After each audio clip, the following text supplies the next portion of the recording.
When Emeka and Tara first saw the old mansion, they thought they'd stumbled on a miracle. It was the kind of place people posted on Instagram with captions like "Dream home goals," 3 stories high, white paint still clinging to the wood, wide veranda, iron railings twisted into floral patterns. The agent said it had been abandoned for decades. The price was so low it felt like stealing. Tara had always wanted a place where the walls were thick enough to keep out the chaos of Lagos traffic, a home where they could start fresh after all the arguments, the job losses, the quiet months when love felt like a stranger. "This is it," Emeka whispered the day they moved in. "No more old life. This is a fresh chapter." They unpacked until midnight.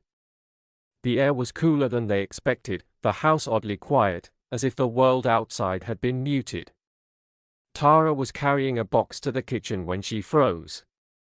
She could swear she heard something, faint, like breath moving through paper. She stepped closer to the wall.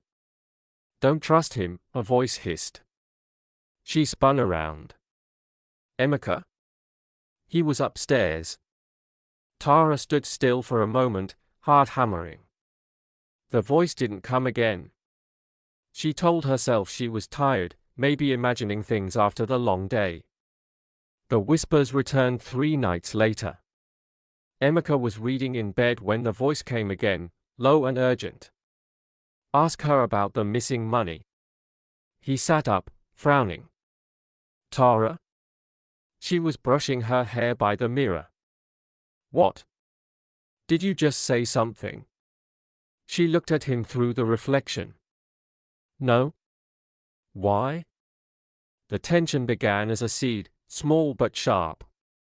Days turned into weeks. The voices became bolder. Sometimes they came when they were alone.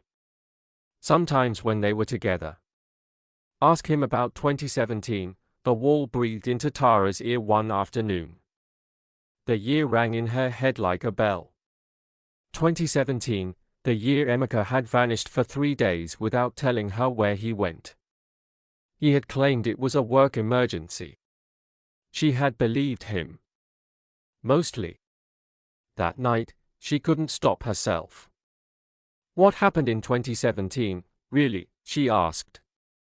Emeka's eyes narrowed. "Why are you bringing that up?" "No reason," she lied. But they both knew it wasn't true. By the end of the month, they barely spoke without suspicion dripping into the spaces between their words. The house seemed to enjoy it. The whispers grew louder, almost playful. They didn't sound like one voice anymore, they sounded like many. Emeka decided to get answers. One rainy night, he grabbed a hammer and smashed into the living room wall. Behind the plaster, he found stacks of yellowed newspapers, bundled with twine. Headlines stared back at him. "Couple found dead in mansion, police suspect murder-suicide. Newlyweds disappear, blood found in kitchen. Another tragedy in the White House on the Hill." Every story was about this house. Every couple who had ever lived here had turned on each other. "Emeka," Tara's voice was shaking.